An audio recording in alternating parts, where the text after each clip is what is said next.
Que a graça e a paz de Jesus sejam sobre todos. Eu quero convidar você a abrir a sua Bíblia em dois textos. Primeiro texto, Êxodo 17, 7. Êxodo 17, 7.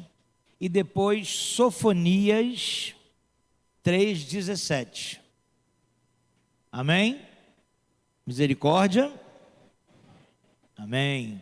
Êxodo 17, 7 diz assim: E deu ao lugar o nome de Massá e Meribá, por causa da discussão com os israelitas, e porque eles colocaram o Senhor à prova, questionando: o Senhor está ou não no meio de nós? Sofonias 3,17: O Senhor teu Deus está no meio de ti, poderoso para te salvar. Ele se agradará de ti com alegria, ele se renovará no seu amor e se alegrará em ti com júbilo. Amém? Eu quero pensar com os irmãos nessa noite de festa, noite de aniversário. 97 anos não são 97 dias. Eu quero pensar com os irmãos no seguinte tema: quando Deus está no meio da igreja. Vamos orar? Pai querido, muito obrigado, porque podemos sentir a Tua presença neste lugar. Te agradecemos, ó Deus, por essa Tua agência neste lugar, e pedimos que o Senhor continue brilhando aqui neste lugar, através dos Teus filhos, Pai. Usa-nos nessa noite, para falar aquilo que o Senhor tem colocado no nosso coração. Muito obrigado por tudo, em nome de Jesus, amém e amém. Poder sentar, irmãos. Quando Deus está no meio da igreja, quando Deus está no meio ou no centro, coisas maravilhosas acontecem. Os irmãos podem concordar comigo. Quando Deus está no negócio, as coisas fluem, tudo dá certo, porque Deus é Deus. Então a gente tem essa experiência, e eu tenho certeza que os irmãos também têm essa experiência de quando Deus está no centro, coisas maravilhosas acontecem.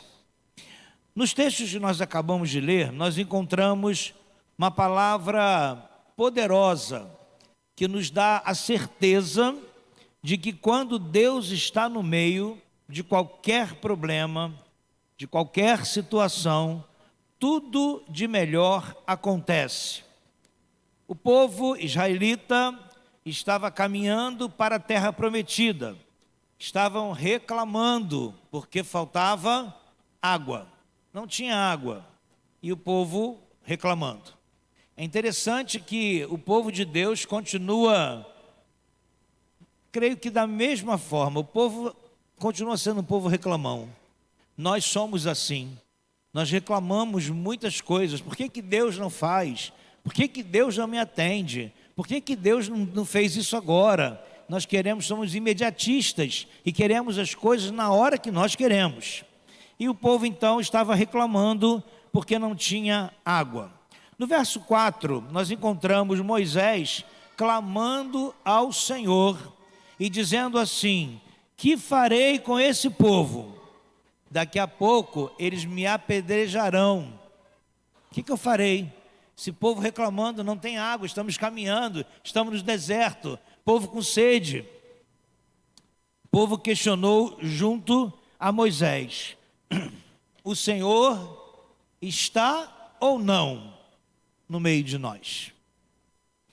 Eu fico pensando a responsabilidade do líder de Moisés.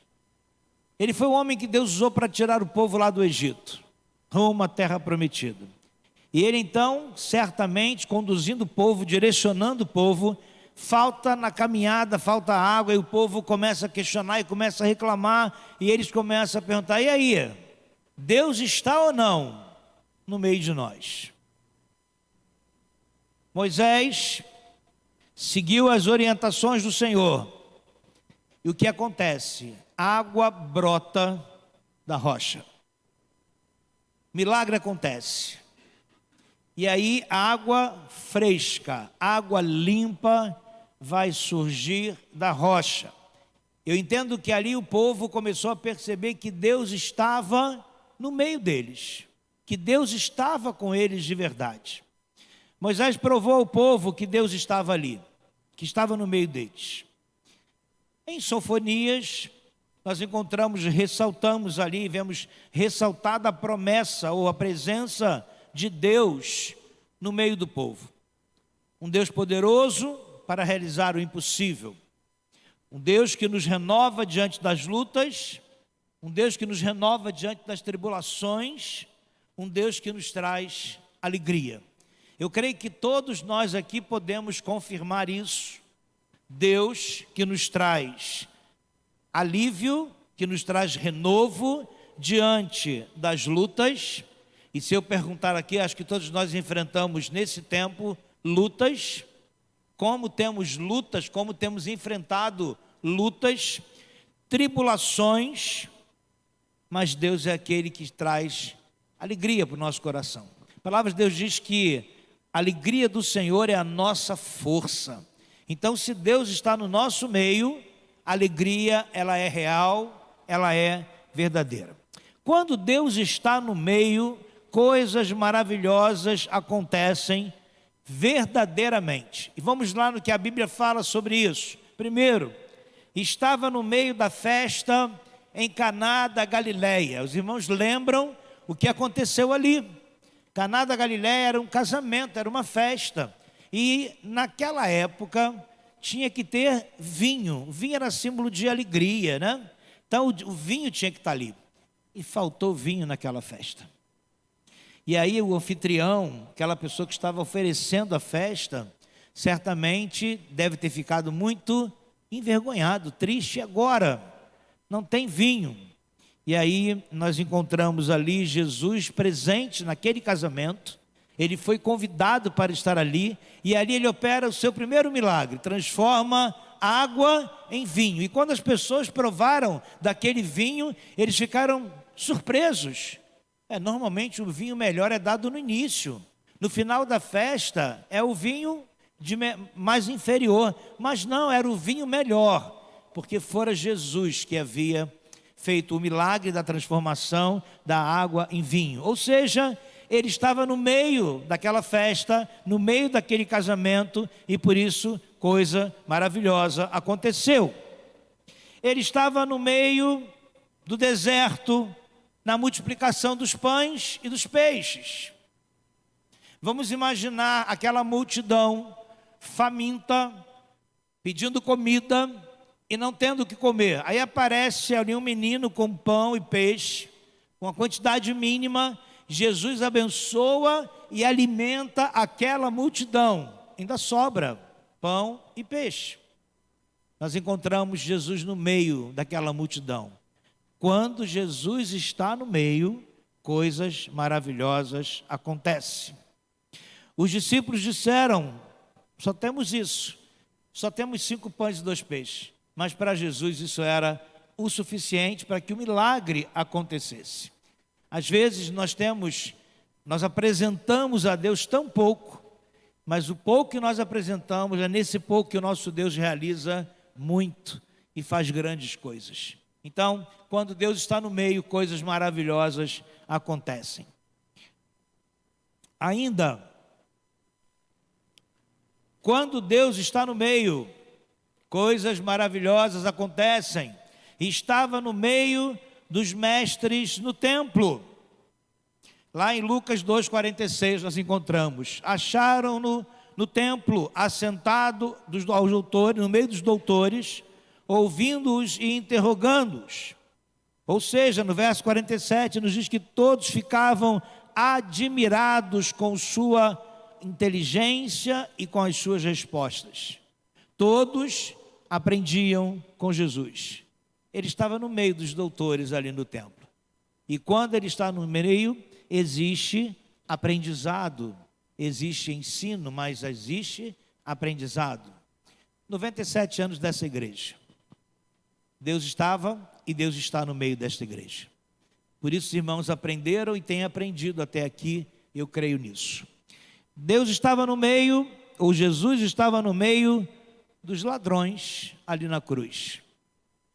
E o que houve ali na cruz, naquele momento, ele estava literalmente no meio e houve salvação. Houve salvação. Um daqueles ladrões, arrependido da sua vida, daquilo que fazia de errado, ele olha para Jesus e fala: lembra-te de mim quando entrares no teu reino. E Jesus, como sonda o coração, ele vê o coração, ele sabe o que acontece por dentro, e ele viu o coração daquele ladrão, e ele entendeu que ele estava ali clamando por perdão e por socorro, e ele então: hoje mesmo estarás comigo no paraíso.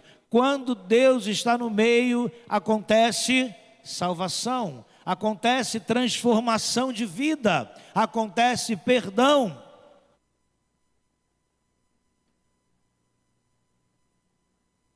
Quando Deus está no meio, no coração do homem, acontece salvação, restauração, perdão.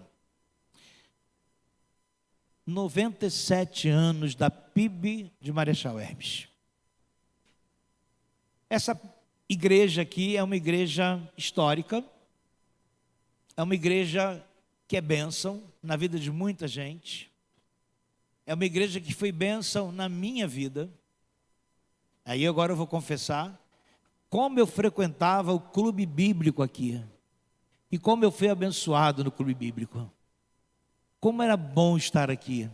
Eu lembro que vinha pessoas de todos os lugares desse Rio de Janeiro para participar do clube bíblico aqui. Então, essa igreja tem uma parcela, uma participação no meu crescimento espiritual, e eu louvo a Deus por isso. Eu tenho certeza que ela é importante na vida de tantas pessoas. Então, 97 anos é tempo de reflexão, é tempo da gente parar e pensar naquilo que Deus já fez, naquilo que Deus está fazendo, naquilo que Deus ainda vai fazer. Deus está no meio dessa igreja, Deus está aqui, e a prova disso é que as portas do inferno não prevaleceram contra ela. Quanta coisa já aconteceu aqui, quantas lutas os irmãos já enfrentaram, quantas tribulações esta igreja já viveu, mas as portas do inferno não prevaleceram contra ela, porque Deus está no meio desta igreja. A Bíblia, ensina que quando Jesus está no meio, quando Deus está no meio, as coisas maravilhosas acontecem. Ele tem sempre o melhor para cada um de nós. Deus tem sempre o melhor para nós, sempre o melhor para nós. Ele opera milagres. O maior deles, a transformação que Ele opera nas nossas vidas. Aquele operou na minha vida, aquele operou na sua vida. Aquilo que Ele faz na vida das pessoas. Eu me lembro que quando eu pastoreava a Igreja Batista Central do Rio de Janeiro, eu estava num culto pela manhã, e eu pregava, e a igreja lá, as portas, ela fica bem, dá de frente para o ponto de ônibus ali na Rua do Catumbi. É bem na estrada mesmo. E as portas ficavam sempre abertas. E aí teve um belo dia lá, um belo domingo, entra um bêbado. E ele entrou e sentou lá no último banco. E a gente aqui, eu estou pregando e ele está lá. Ele não fez nada assim, mas ele ficava rindo o tempo todo. E eu fiquei pensando, não está nem aí para aquilo que a gente está falando. E quando acabou o culto, ele veio falar comigo, muito bêbado, muito sujo. E ele disse assim: eu queria que o senhor me desse uma Bíblia. Eu disse para ele assim: eu vou te dar uma Bíblia, mas eu quero que você volte à noite, sóbrio. E à noite eu te dou a Bíblia. E ele foi embora, e eu falei para o irmão assim: não vai voltar nada, não sabe nem o que a gente falou com ele. Está totalmente fora de si. À noite eu estava no templo dando um estudo para os homens da igreja. Me entra um senhor com um adolescente. E quando eu olhei para aquele senhor, eu falei: meu Deus, é aquele irmão de manhã, aquele senhor de manhã. todo arrumadinho, todo limpinho, cabelo penteado, entrou, sentou, assistiu o culto, e depois do culto ele falou assim: agora eu quero minha Bíblia. Fui lá no gabinete, peguei uma Bíblia, fiz uma dedicatória, entreguei para ele. Ele começou a frequentar a nossa igreja. Depois de uns 9 meses, ele se decidiu por Cristo. 9 meses depois. Ele era uma pessoa que estava vivendo um momento difícil, a mulher tinha deixado ele com o filho, ele não sabia nem para onde ela tinha ido, ela simplesmente abandonou ele com o filho, e ele começou então a beber, foi a solução que ele encontrou. E de repente lá na igreja surge uma irmã, que era moradora de rua, também se converteu a Cristo. Jesus transformou a vida de uma forma tão maravilhosa daquela irmã. Ela já tinha uma filhinha, a igreja acolheu, abraçou. Resultado, eles se casaram. Se casaram, fiz o casamento, batizei os dois. E assim, eu via neles dois uma bênção, tanto ele quanto a esposa. E eu comecei a ver assim, falei: meu Deus, só Deus para transformar o homem. Só Deus, não tem outro que possa fazer isso. E no dia que eu saí da Central do Rio, eu preguei no último dia lá, no último culto que eu preguei, eu ministrei a palavra. Quando estava na porta cumprimentando os irmãos, ele veio, me deu um abraço e falou assim: pastor, lembra dessa Bíblia aqui? Eu falei: lembro, foi a Bíblia que eu te dei. Pois é, ele foi, mostrou a data, falou: está vendo essa data aqui? Foi aquele dia que eu tive aqui. Eu lembro. Ele falou assim: depois desse dia aqui, eu nunca mais coloquei um gole de álcool na minha boca. Jesus transformou minha vida de uma forma tremenda e maravilhosa. Quando Deus está no meio, irmãos, coisas maravilhosas acontecem, existem transformação, milagres, existe essa renovação na vida do homem. Ele nos ensina, nos exorta e nos orienta e nos faz crescer.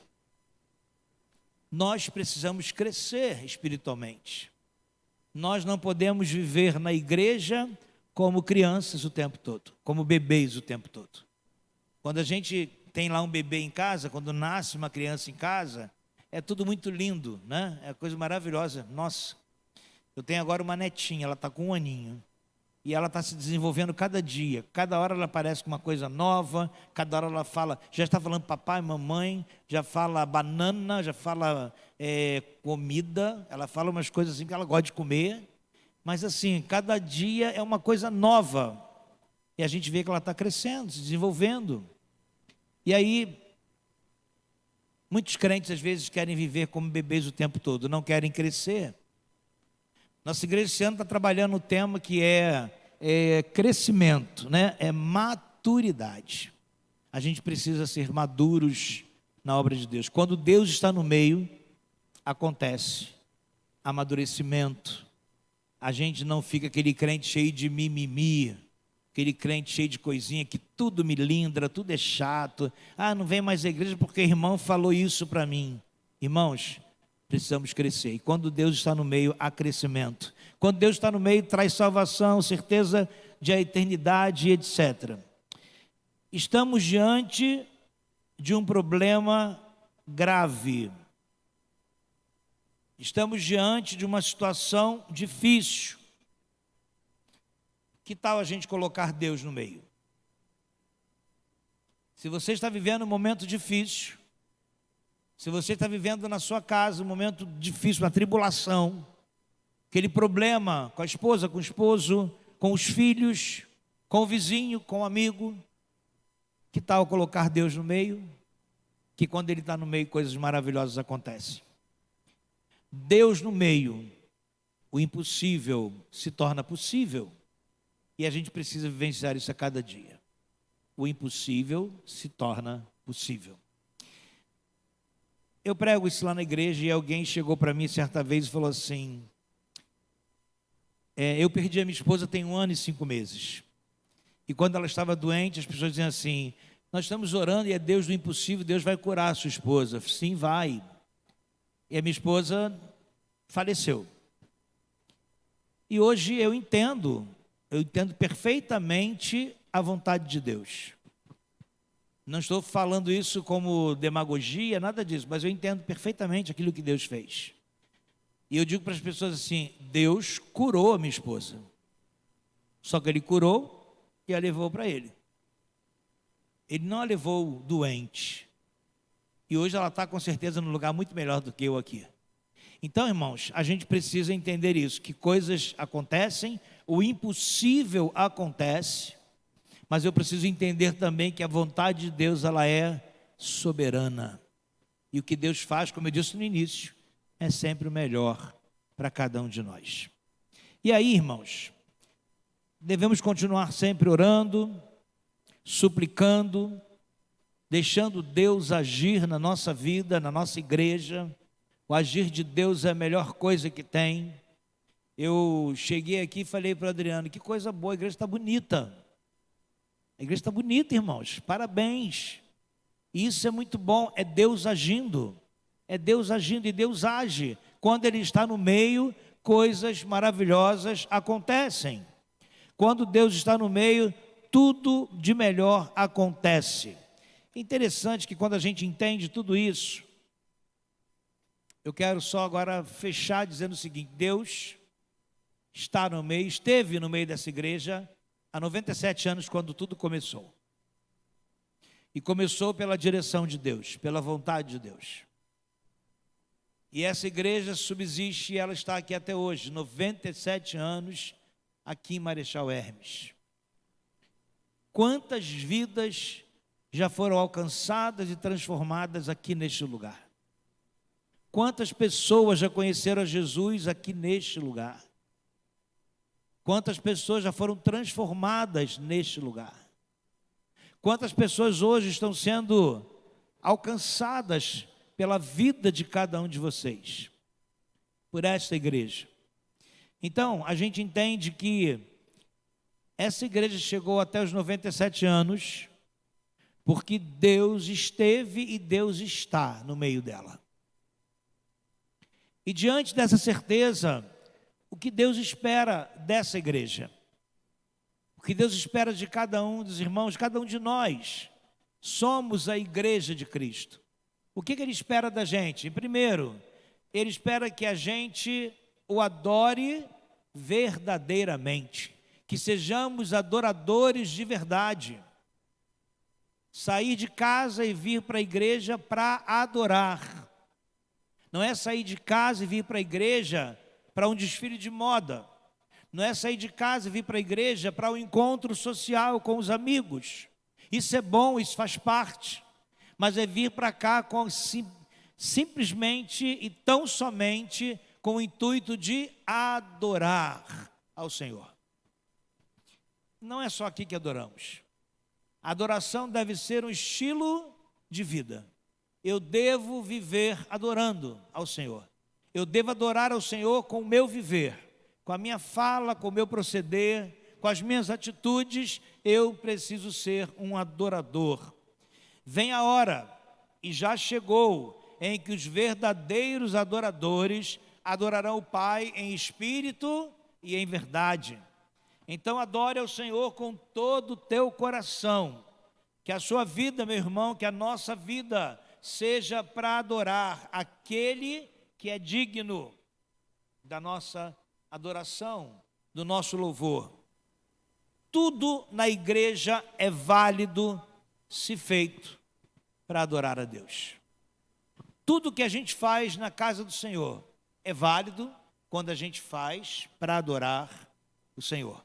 Então, nesses 97 anos, tempo de reflexão, o que Deus espera da PIB de Marechal, que seja uma igreja de verdadeiros adoradores, que adore ao Pai em espírito e em verdade, que seja um estilo de vida adorar a Deus. Deus quer também uma igreja onde a pregação seja prioridade. Pregar a palavra seja prioridade. Pregação, muitas vezes, em alguns lugares, e atualmente tem acontecido muito isso, a pregação fica para o final. 5 minutinhos para a pregação.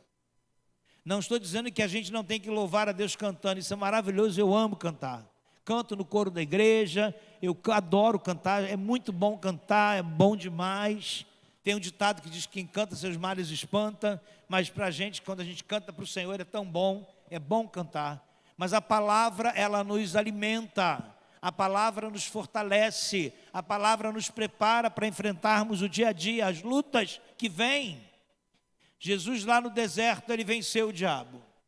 E a palavra diz que ele venceu pela palavra.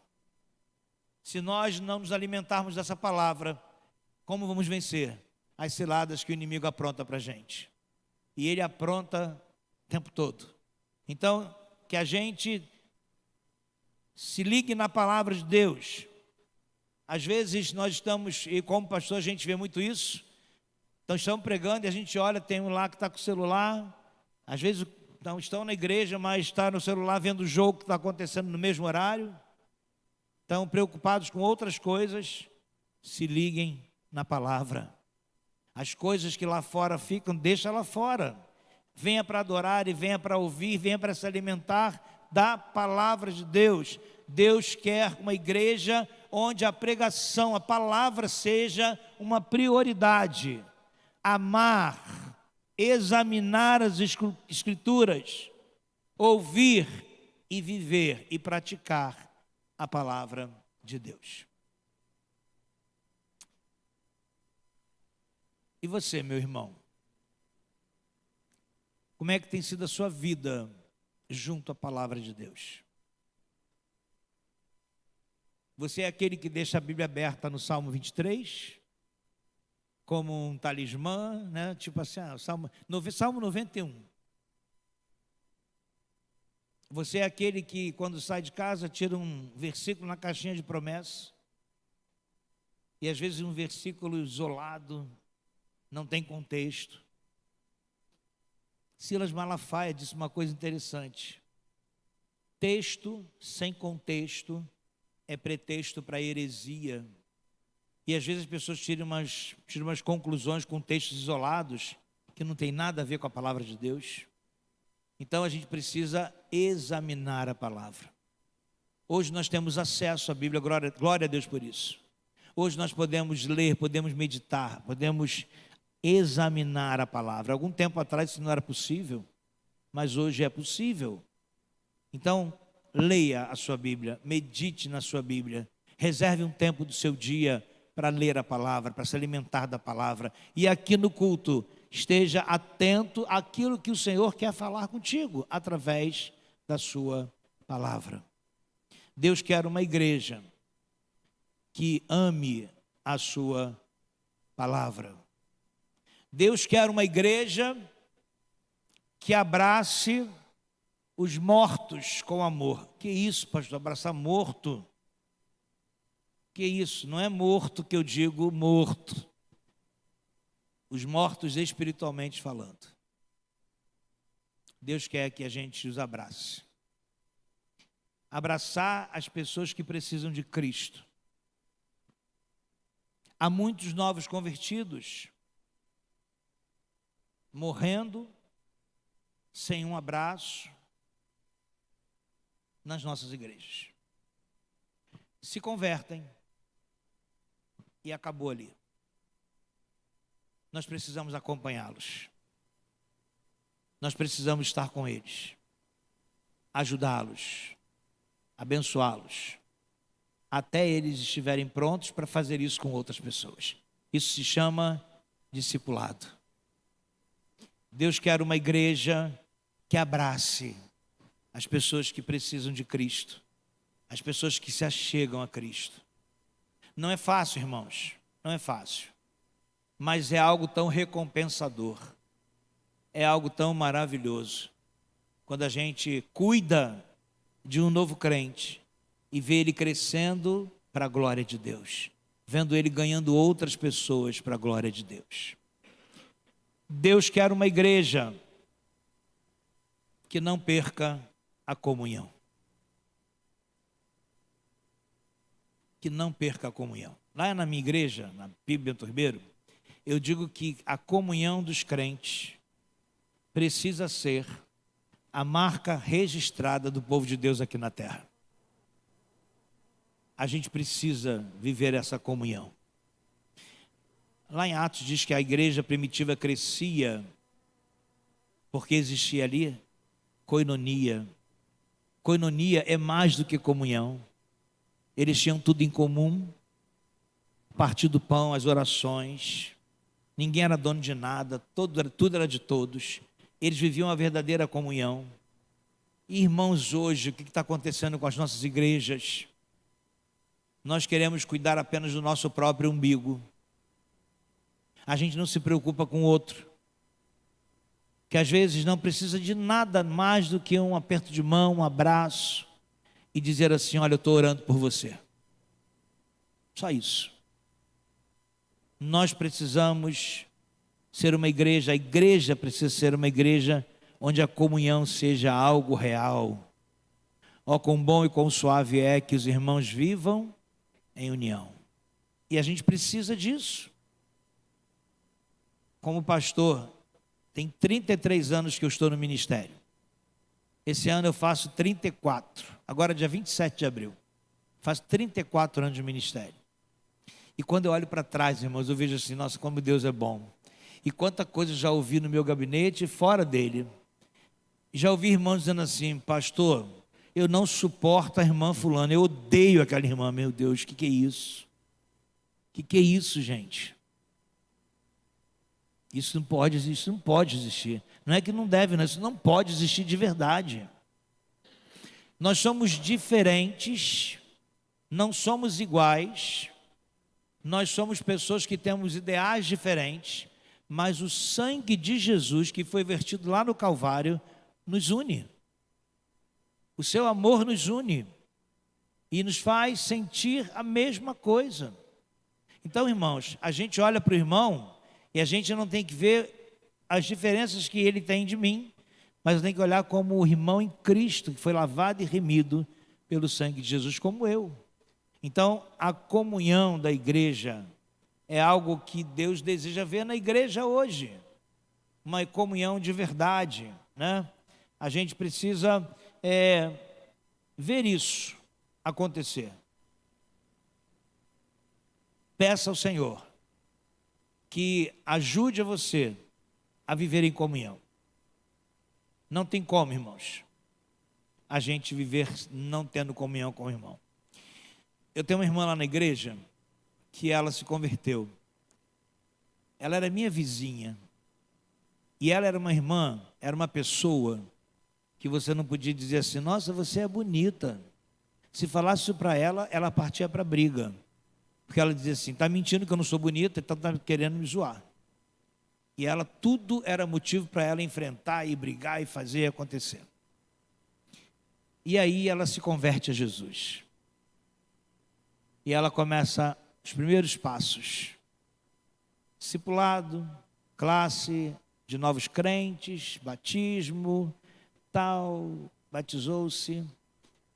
E aí o filho começa a namorar uma menina em frente à casa dela. E a mãe da menina não gosta dela por causa do passado dela.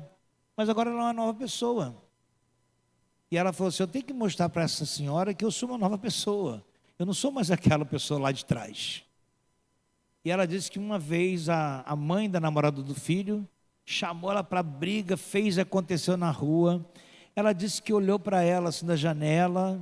Ela falou assim: pastor, me deu um sentimento de amor tão grande por aquela senhora, que eu fui para o meu quarto, me ajoelhei e orei. Falei: Senhor, coloca esse amor por ela no meu coração, e que eu vá conversar com ela e ela entenda isso. E que a gente acabe com isso. Não existe. Nossos filhos estão namorando, que é porque vão se casar, como é que fica? E ela disse que orou. Uns 2 dias depois, ela foi à casa daquela senhora. E a senhora a recebeu numa boa. Conversaram, se abraçaram. Hoje são amigas. Deus faz coisas maravilhosas, irmãos. A comunhão da igreja é algo que precisa ser vivido. A gente não pode ter rixinha entre nós dentro da igreja, porque senão, irmãos, Deus não vai agir. Porque a Bíblia diz que se eu digo que amo o Senhor e não amo meu irmão, eu sou mentiroso. E aí, o pai da mentira a gente sabe quem é. E aí Deus não vai agir no meio da mentira. Vamos nos consertar. A igreja, o Senhor precisa, Ele quer ver uma igreja onde a comunhão seja real. Deus quer ver uma igreja feliz. Feliz, irmãos. E a gente sabe que essa alegria que Jesus nos dá, só Ele dá. Em meio às lutas, em meio à tribulação, Ele nos dá alegria e nos dá paz. A melhor ilustração, a melhor definição de paz que eu já encontrei até hoje foi a seguinte: paz e alegria. Conta-se uma história que um pássaro estava cantando alegremente. E ele pousou justamente num galho de uma árvore, e embaixo desse galho de árvore eram umas cataratas, muita água muito forte. Se ele caísse ali, era o final para ele. Mas ele não via perigo ali, ele cantava alegremente. Mesmo diante daquele perigo, ele cantava, ele tinha paz, ele tinha alegria. Irmãos, a gente tem problemas, como eu disse, o mundo está difícil, o mundo está muito difícil, a sociedade que a gente vive hoje, só a misericórdia do nosso Deus, mas nós precisamos ter a alegria de Jesus, ter a alegria de Jesus.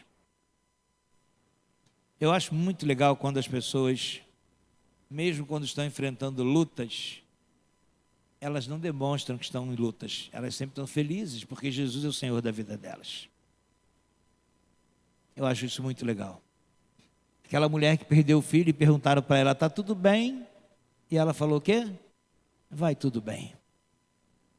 E não ia nada bem não, porque ela tinha perdido o filho, mas Deus era o Senhor da sua vida. Eu quero ler para os irmãos aqui, eu vou ler isso, que eu achei muito legal.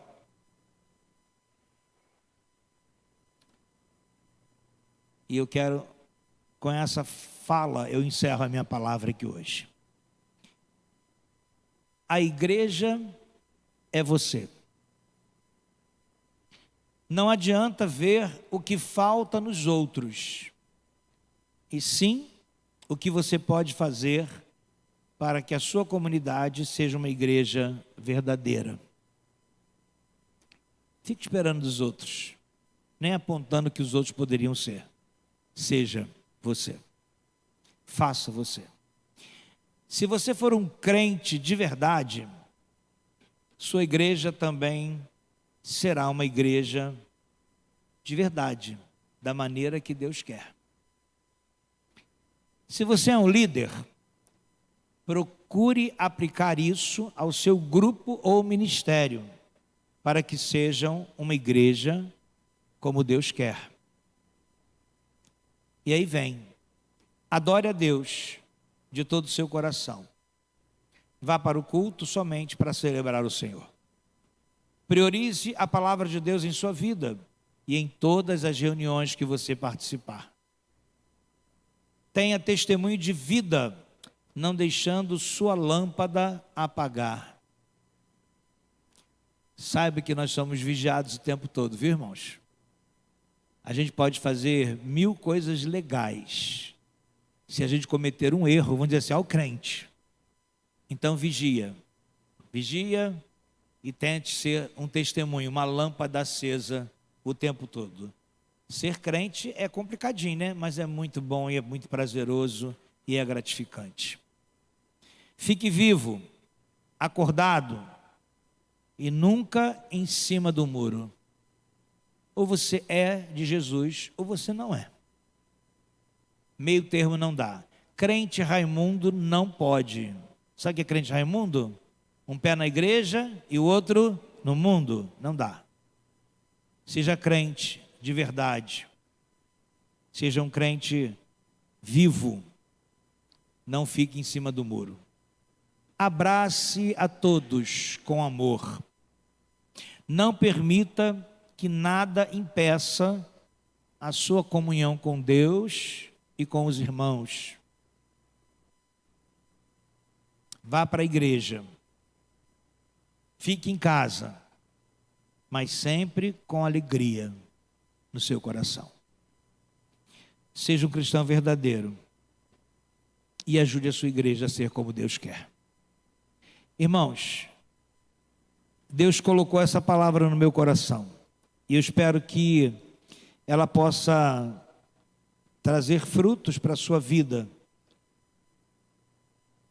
Quando Deus está no meio, tudo acontece de bom. Deus está aqui, irmãos, eu creio plenamente nisso. Deus está no meio dessa igreja. Deus está no meio de vocês, está no nosso meio. Por isso, coisas maravilhosas Deus tem feito. E Deus vai continuar fazendo. Que Ele nos abençoe, agora e em todo sempre. Amém? Amém.